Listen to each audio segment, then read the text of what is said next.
When a nation has been reduced to forming folk dancing troupes in order to maintain old customs, it means that the folklore of bygone days is menaced by extinction.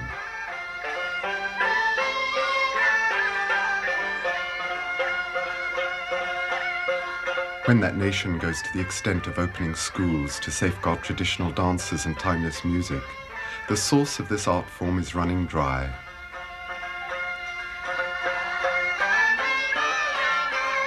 The Tibetans who have taken refuge in India know this well.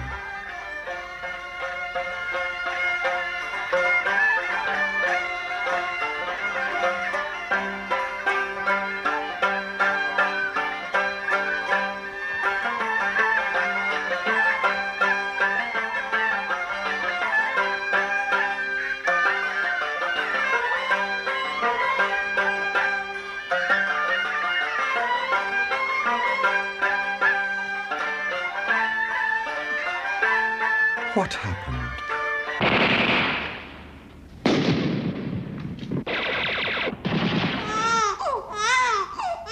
Since the predictable defeat of the Tibetan people's revolt against Chinese administration, and facing the particularly anti-religious measures that followed, some 70,000 Tibetans from different provinces took refuge in Indian territory. None were turned away by the Indian government, which helped them with a sense of urgency, ensuring that they had at least enough to live on. The fate of these refugees is tragic. The conditions under which they escaped, the weeks of walking across the mountains, the fear and the hunger have marked these children, possibly forever. Very often, parents have accepted particularly hard jobs, such as building roads at high altitudes. They are obliged to leave their small children with organizations that can take them into care, like this nursery in Dharamsala, where they are looked after and educated under the supervision of the Dalai Lama's sister.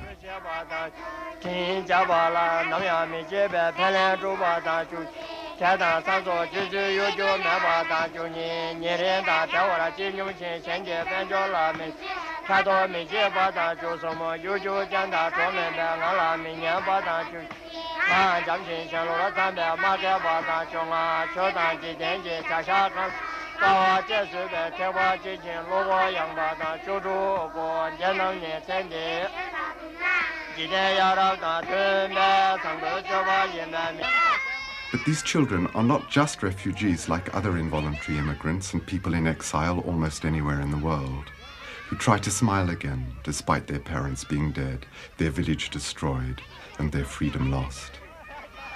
These children are also the frail heirs to the Tibetan tradition and to the extraordinary Buddhist wisdom which achieved the celebrity of their country, all the more mysterious since almost unknown.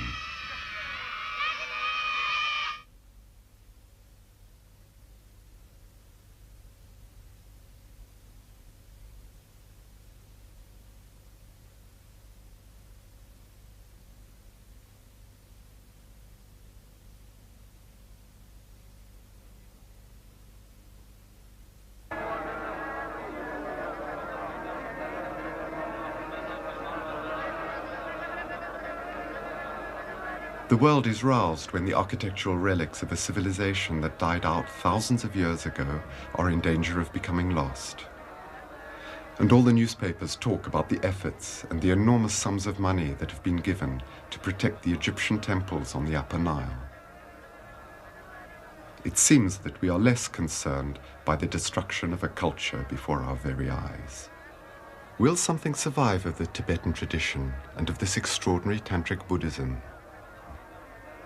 For neither the worldwide celebrity of the Tibetan lamas as regards yoga, occultism and magic powers, nor the commercial success of a few sensational books enable these refugees with no resources to support the true spiritual masters who are now settled on the Indian slopes of the Himalayas and in Sikkim, and to rekindle the fire which has dimmed on the high plateaus where it had been burning so brightly for so long.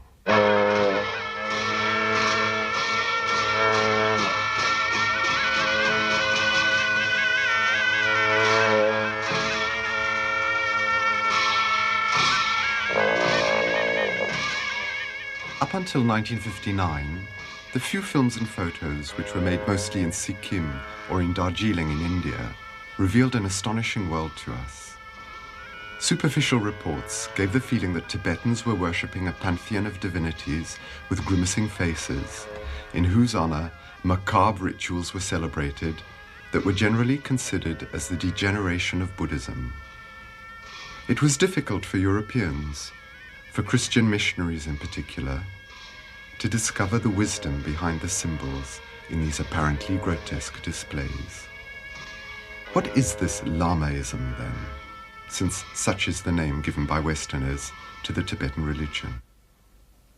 Before Buddhism, and then parallel to Buddhism, other types of worship such as witchcraft and shamanism have always existed in Tibet. The principal and oldest of these religions is the Burn, or Burnpo. It was to the Burn religion's disadvantage that Buddhism became established in Tibet, where it was declared the state religion. Tibetan Buddhism is one thing, Burn is another, and above all witchcraft yet another. It is important not to confuse them. Like Buddhist Tibetans, some sorcerers and shamans have also fled their country over the last years to find safety in Bhutan or Sikkim. Near Gangtok, a wealthy Sikkimese called in an occultist healer to take care of his ailing wife. He went into a trance and revealed to the wealthy man that it would be necessary to sacrifice a goat in exchange for his wife's life. The headdress and the instruments used by these sorcerers look like those used by some of the Buddhists who belong to the Red Hat order. Observers in too much of a hurry have easily been mistaken, and naturally, the Tibetan Buddhists don't appreciate this kind of confusion.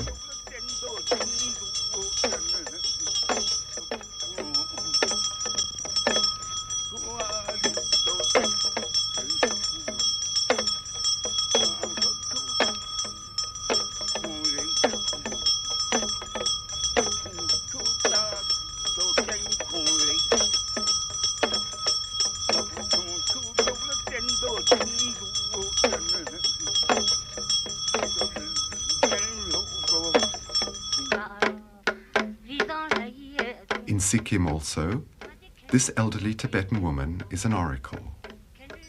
At times, not always, she too goes into a trance, and while she is thus taken over, she can predict the near future of those who come to consult her. This young girl here finds out from her today what she can expect in the coming months, and receives advice concerning the attitude she should thereby adopt. Furthermore, the official Buddhist church also acknowledges oracles, whether men or women. But their recognition and the demand for their services undergo extremely strict control and regulation.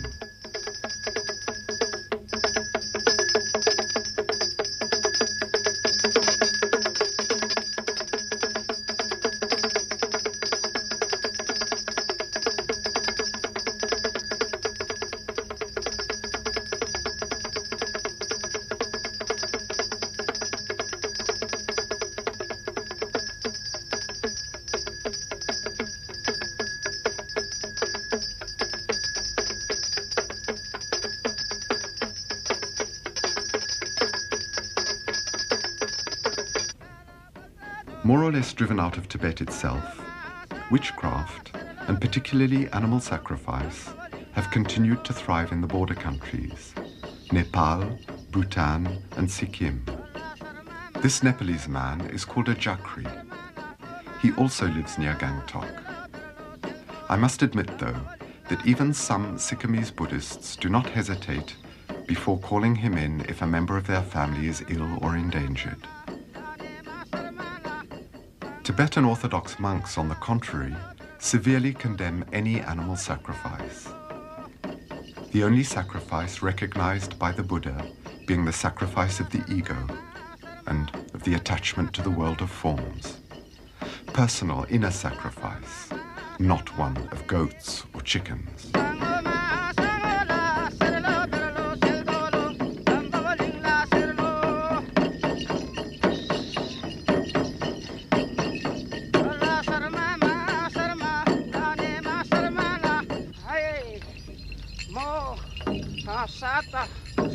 भाइ पाँच वर्ण बासी वर्णस कन्नी काली रोमाई निर्मल झाँक Hari salpa. When Buddha's religion became Tibet's official religion, the Burns and the sorcerers were ordered to respect certain rules, concerning their dress in particular, and were limited by certain prohibitions. For example, you can observe that they are obliged to beat the side of the drum that faces away from them, as opposed to the rules for official monks. It is said that the sorcerers cover their face with their instrument and hide their shame, since their ancestors were defeated by the Buddhists in veritable tournaments of metaphysical discussion and contests in miracles and magic powers.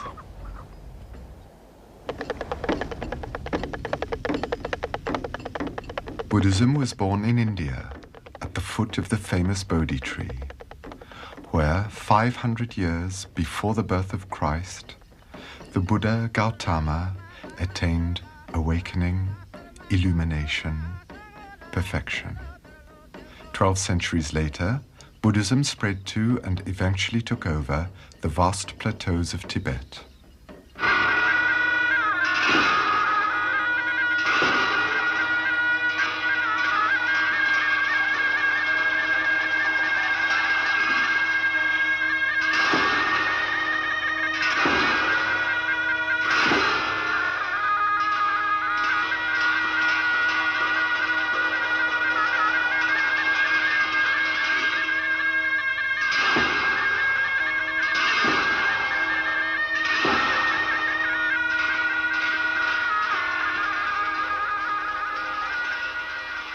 Buddhgaya, the one who, for 2,500 years, people have considered to be the savior, the liberator, the conqueror of suffering, meditated here, struggled through the battle against himself, and triumphed. Here, after having found the path of life beyond all births and all deaths, Gautama the Buddha decided to set the wheel of the doctrine into motion and to give man the teaching of the noble truths which embodies the true vision of what is, and also to teach about the path that leads from darkness to light, from illusion to truth, from death to eternity. His message: everything is ephemeral, ceaselessly changing. Joy never exists without suffering, and nothing, nobody, nor you nor I have an identity that is autonomous or permanent. Here, beneath a tree like this one, the noble prince who had given up the throne, his wife, his beloved son, and who had become a monk to free himself and to free other beings from all pain and suffering, here Gautama, the Muni, the ascetic from the Sakya family, on the morning that followed a night that will be blessed forever, became Buddha, the enlightened one, the awakened one, the perfect one.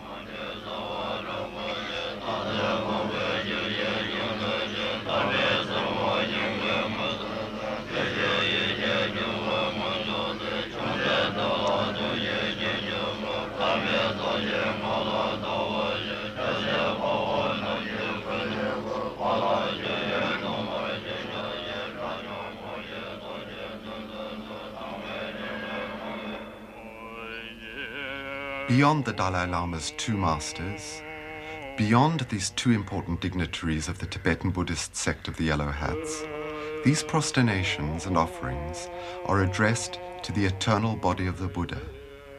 They are symbols of the only true offering, that of oneself.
after 2,500 years of fervent faith, will people still prostrate themselves for much longer before the three Buddhist refuges?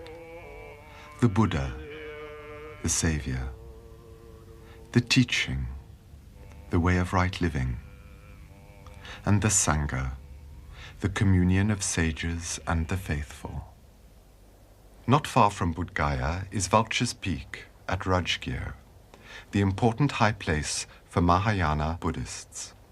For they say that Buddha lived on this mountain for 15 years and gave the teaching that completes that of the Hinayana or small vehicle. This is the foundation of one of the most well-known and important sacred texts of mankind, the Prajnaparamita, the perfection of wisdom, the beyond wisdom. Here, the Buddha gave the great secret to the world. Everything, all beings, all incidents, everything that happens, whether marvelous or frightful, is as real as a mirage appearing and disappearing on the infinite, eternal screen of emptiness, shunyata. For centuries in the past, Hinayana, the Buddhism practiced in Ceylon and Burma, and Mahayana, practiced in Tibet, China, and Japan, turned their backs on each other, criticizing and accusing each other of heresy. Nalanda, where the ruins retain so well the memories of the great era when thousands of monks meditated or studied in its temples and in its cells, Nalanda, the famous university, was the high place of Mahayana, and from here its teachings spread throughout the whole of Tibet. Today, in Asia also, the time is ripe for ecumenism. Buddhists from the north and south, from everywhere, come together in the attempt to understand each other in the name of the guide they all share, the Buddha Gautama, the Lord of Compassion. Buddhism was born in India but completely disappeared after the renaissance of ancient Hinduism. But a few kilometers away from the ruins of Nalanda, at the very place where their Buddhist ancestors walked 1,000 years ago, some Indians have built a new university where monks from the world over come to study the ancient holy scriptures.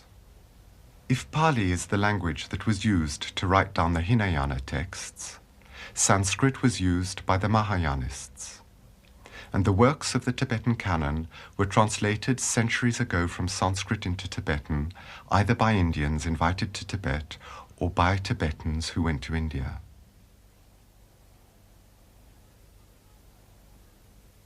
In Tibet itself, the tradition was then maintained and passed on in several ways. Besides manuscripts, the printers used blocks of carved wood, and many Sanskrit texts that disappeared in India during the Muslim invasions have been conserved in the Tibetan version. Works of art were also a means to convey knowledge.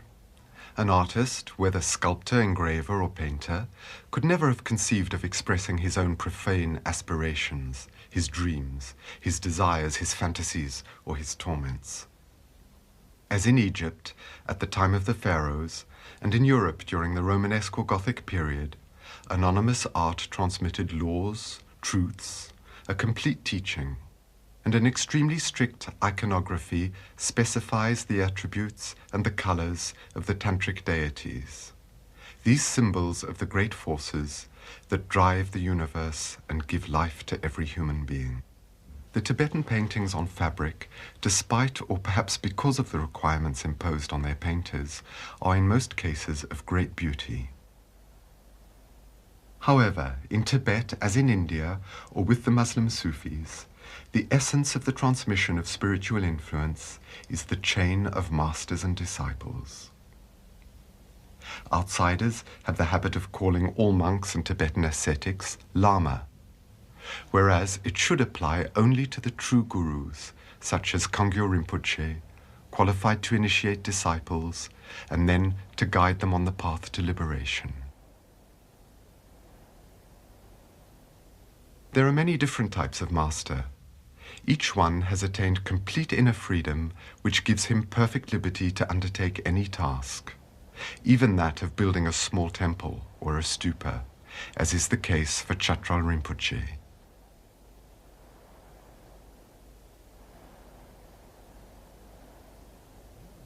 The type of succession which is particular to Tibetan Buddhism is that of these masters, chosen from childhood and called tulkus.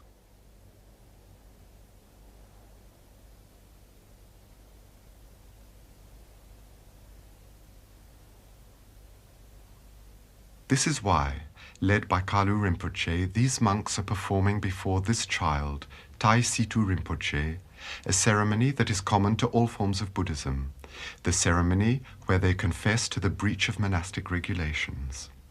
They do so, absolutely certain that they prostrate themselves before the continuation of a master who appeared for the first time on earth years or centuries ago.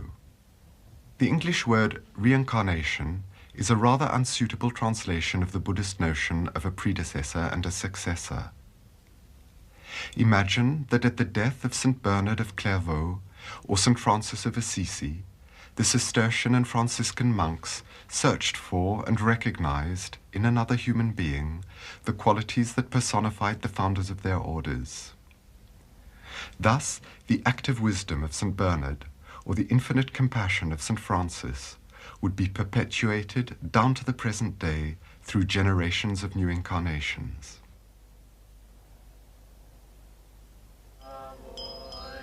But not all young monks are tulkus, and many Tibetans who were not recognized as a Lama at a very young age join monasteries in their childhood. To be frank, some were there just to swell the ranks during the services. Others studied for years the texts, the holy incantations or mantras, the ritual gestures or mudras, and practiced unceasingly self-discipline and meditation.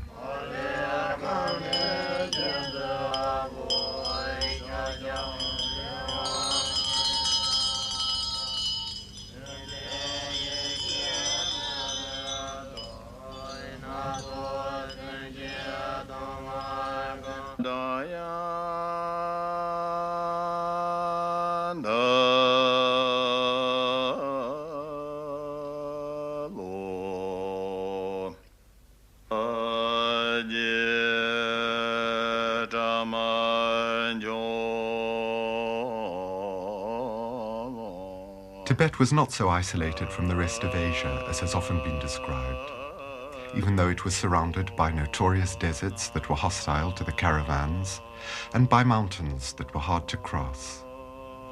Tibet was particularly influenced by India and China, but in turn influenced its neighboring countries, Mongolia, Ladakh, Bhutan, and Sikkim. Sikkim in particular, although today the country is closed for military reasons, has been a meeting place between Western civilization and Tibetan tradition for the last 100 years.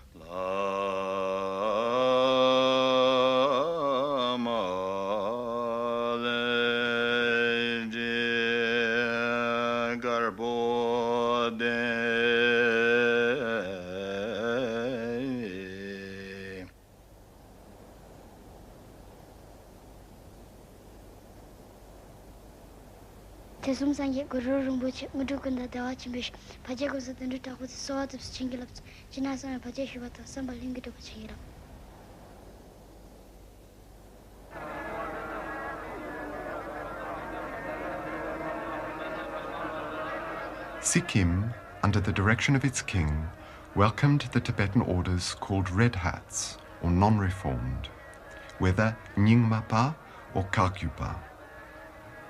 The invocations that millions of voices and prayer wheels have repeated in Tibet for centuries still resound today around the great stupa of Gangtok.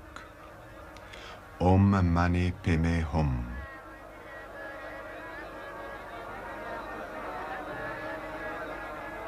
The stupas, called Churten in Tibetan, are the most representative monuments of Buddhism as a whole. They are built to shelter relics, and their architecture, composed of 5 stories, is a book of metaphysics in itself. The 5 dhyani Buddhas, or refractions of the Absolute, the 5 constituents of the human being, the 5 passions that can be transformed, the 5 perfections. The whole of Buddhism is symbolized here. Even those who are unable to express the elements of wisdom themselves can feel at the deepest level that life has a meaning, that the Absolute is compassion itself. They too take refuge in the promise of ultimate perfection for every being, and hail the jewel in the lotus, Om Mani Padme Hum.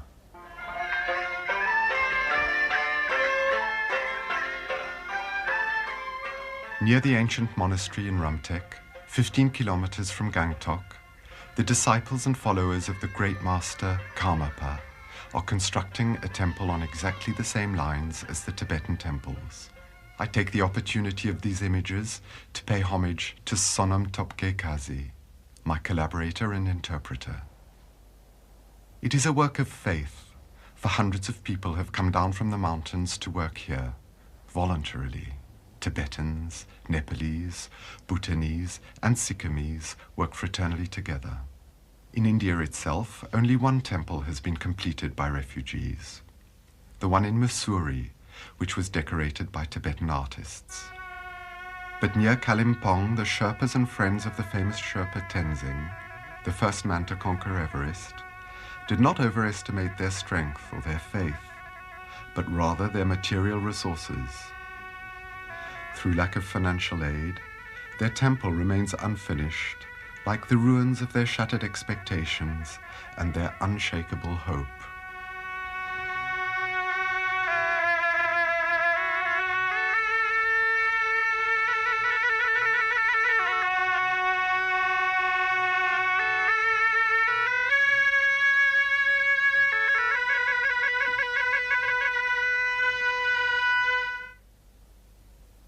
In Tibet, some of the big monasteries housed several thousand monks.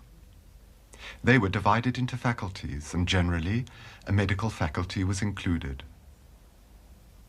Among the few who survived from the monasteries, some were able to retreat into India. In Dharamsala, a group of Lama doctors was formed with the intention of maintaining and teaching traditional Tibetan medicine.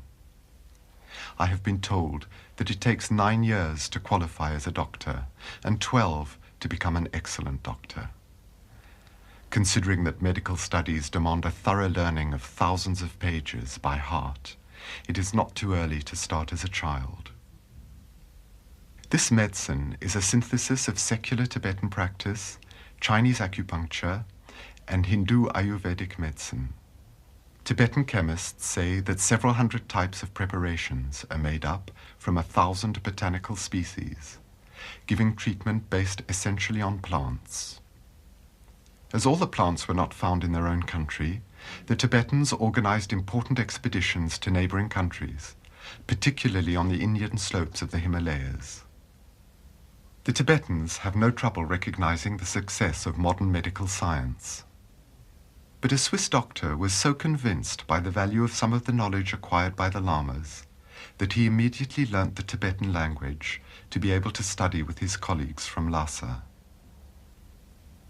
There is, of course, a rift between our pharmaceutical specialities, made up to the nearest milligram, and the approximation of Tibetan chemists.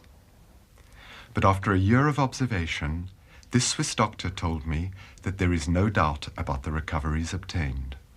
The Tibetans have extremely precise ideas about which pills, from the hundreds available, to prescribe not only for a particular illness, but especially for a particular patient.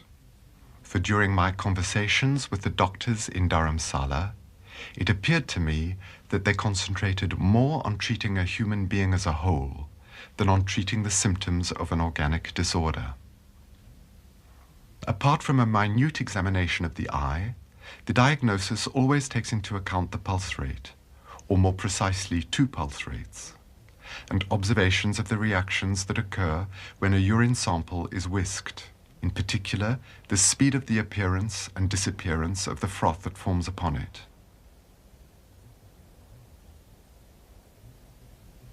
Here, measurements are being taken with a wooden stick, but the aim is not to locate acupuncture points, but to specify precisely the symmetries and asymmetries of the patient's body in relation to the proportions of an ideal type.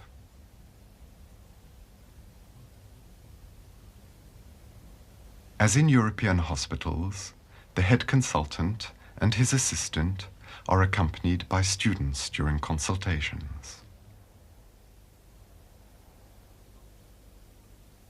I was not able to check on this, but extraordinary results have been attributed to a Tibetan type of acupuncture, where measurement is also used.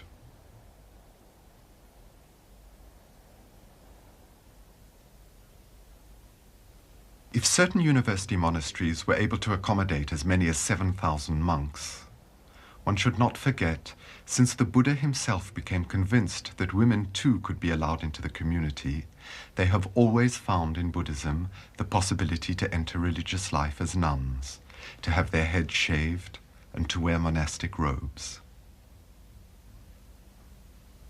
Of the tens of thousands of nuns in Tibet, only about 100 survivors went into India, but they continue to practice yoga and meditation there.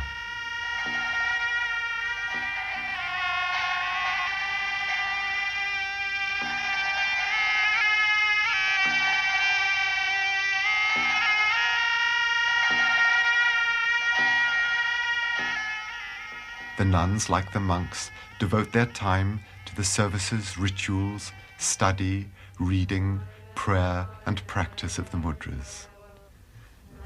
These movements involve the entire being, and each one has a deep symbolic meaning.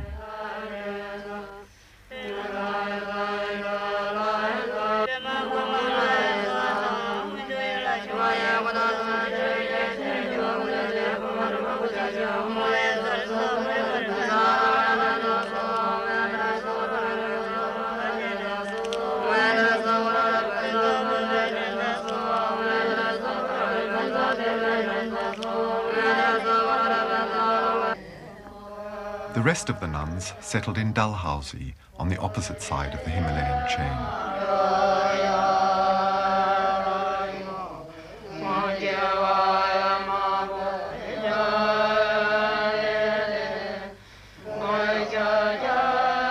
Before celebrating the office of the Buddhist faith, they make a ritual tour of the bungalow, which is both their home and their temple.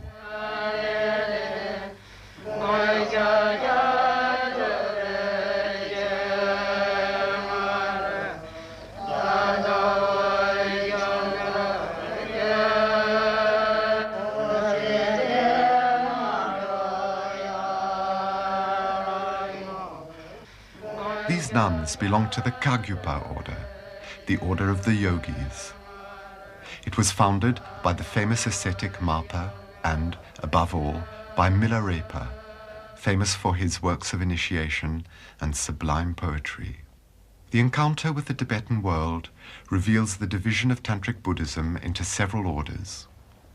The four main orders group almost all the followers, both monks and hermits. The monks here are Nyingmapa. This name means the elders. Their order was the first to be founded in Tibet.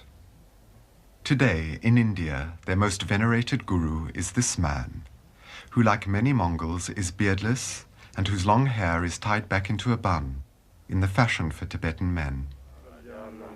He is a sage who is married. He is father of a family. His Holiness, Dujom Rinpoche.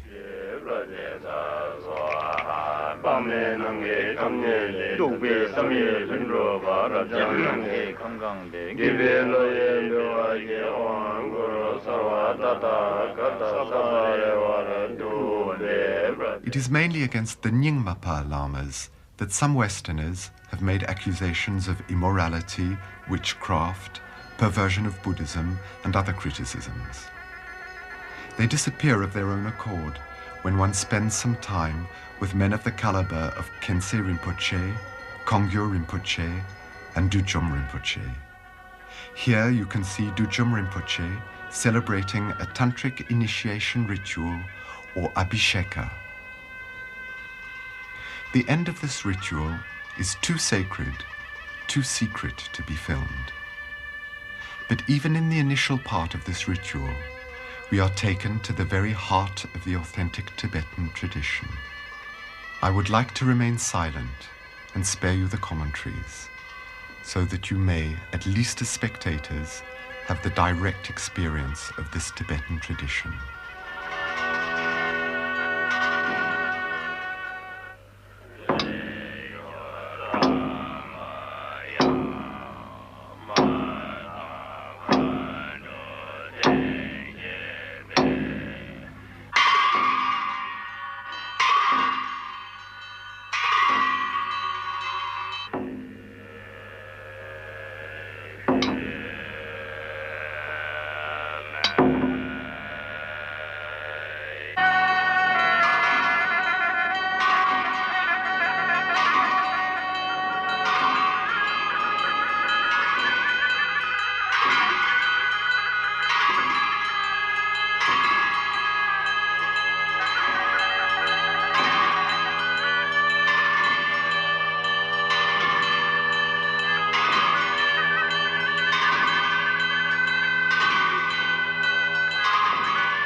The Sakyapa order, literally the monks from the monastery of Sakya, was historically the second to appear after the Nyingmapa.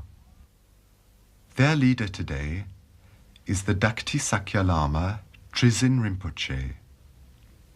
He is quite a young man, and he too is beardless and wears his long hair tied back. Despite his youth, Trizin Rinpoche is gifted with some of the parapsychological powers that Westerners have marveled at in certain lamas. These powers are in fact of secondary importance to authentic spiritual life and true wisdom, as the miraculous charisma of certain Christian mystics is to their state of holiness. The Sakyapa is a non-reformed order like the Nyingmapa and the Kagyupa. On the other hand, the Yellow Hats, the Gelugpa, who descended from the reform of Tsongkhapa, constitute the official church of Tibet, the one to which the Dalai Lama and the Panchen Lama belong. Perhaps one could compare the relationship between the Yellow Hats and the Red Hats to the relationship between the Protestants and Catholics as it is today.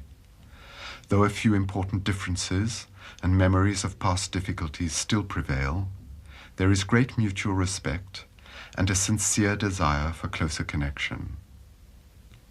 On the other hand, the distinction between the three non-reformed orders reminds one rather of the main Catholic orders, Benedictines, Franciscans, and Dominicans. Their conviction is of belonging to the same church, but each one is attached to its particular tradition and to its founder. The order of the Kagyupas, in which yoga holds an important place, is itself divided into Dukpa Kagyu and Karma Kagyu. The head of the latter is His Holiness Gyalwa Karmapa. He lives in Sikkim, and he is also a Tulku recognized during his early childhood to be the indisputable successor to the first Karmapa. Even though he is only 40, he is perhaps the most famous of the Tibetan pontiffs after the Dalai Lama. Of all the sages Whether Hindu, Muslim, Sufi, or Buddhist, he is the most impressive sage with whom I have had the privilege to stay. My own experiences close to him, the radiance of his presence, and his silent influence explain the depth of recognition and veneration that are accorded to him.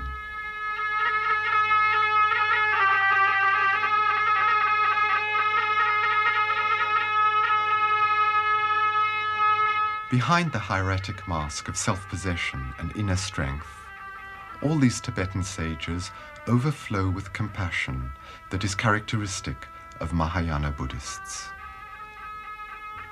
Their religious life begins with the vow of the Bodhisattva, which is not to dissociate one's own salvation from the liberation of all beings chained to the illusion of birth and death. But the Tibetan church most familiar to foreigners is probably the yellow hat, or Gelugpa. Amongst the abbots and the high dignitaries with whom it prides itself, two are particularly respected: the two masters or tutors who educated the Dalai Lama. The younger of the two, Kyabje Trijang Rinpoche, is a Lama of exceptional reputation, distinction, and intelligence. The way this monk expresses his devotion when consulting him on an important problem concerning his spiritual life is a sign not of civility, but of the refined etiquette of these humble Tibetans before the princes of the church. Those who have been a disciple have not only received the most enlightening answers to the most vital questions from their master, but also the transmission of a force, an energy which cannot be compared to any other known experience. Only they know that the disciple's fervor is neither fear nor obsequiousness, but love and gratitude. They also know that every gesture that is made in the Master's presence is a ritual. All food taken with the Master is a sacrament, and this silence shared with the Master is a communion with the truth of that which is. The elder of the Dalai Lama's instructors, Kyabje Ling Rinpoche, is the living example of these great Gelugpa metaphysicians whose perfect mastery of the Prajnaparamita teachings and various tantras slowly prepared them to reach the highest summit of meditation, meditation without form, non-dualistic, beyond all images and representation.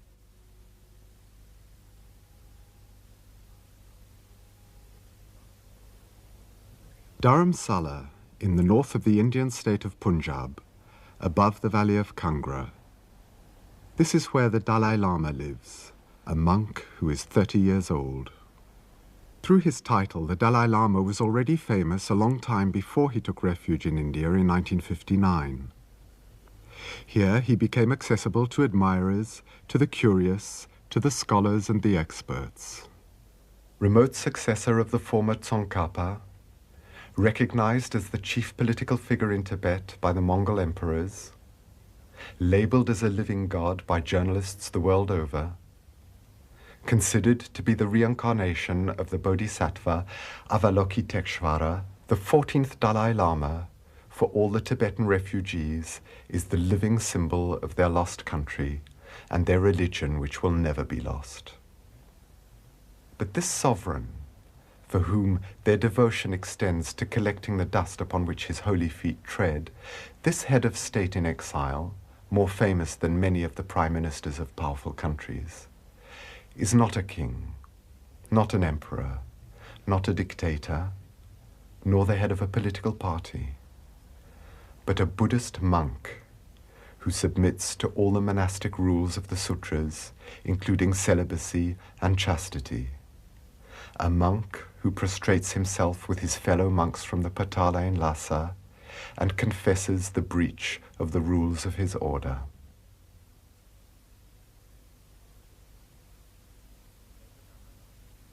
Although the Dalai Lama is very learned, as were the 5th and the 13th Dalai Lamas before him, he is not simply a master transmitting initiatic teachings to a handful of disciples. To the Tibetans, he is more than this, much more. He is the precious protector of his people, the Buddha of compassion, incarnated on earth to comfort and to serve mankind.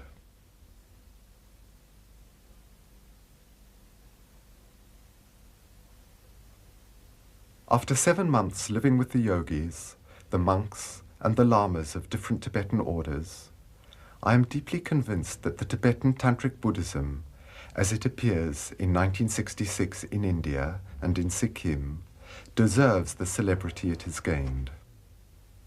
However, few books, even those written by the most competent specialists, have been able to show why. Because according to the Tibetan masters, the teachings or the transmission of their tantric and yogic knowledge is only conceivable within the relationship between a master and disciple, with all the restrictions that this entails and the whole background of mysticism that is implied. For the Tibetans, the spiritual quest and the ardent desire for personal transformation are the qualities which give the right to receive the highest knowledge, whereas so-called objective scientific research or intellectual curiosity, even the most respectful, do not. The Tibetan refugee monks have a keen sense of dignity. They loathe begging, and they loathe selling themselves or their spiritual heritage. Their mantra, symbolic sounds, and mandala, sacred visual symbols, cannot be handed out indiscriminately, and they won't sell their yogic exercises in the marketplace simply to obtain financial support. It seems that the safeguard of this spiritual heritage is the greatest concern of the Dalai Lama, this exiled sovereign, this monk in prayer.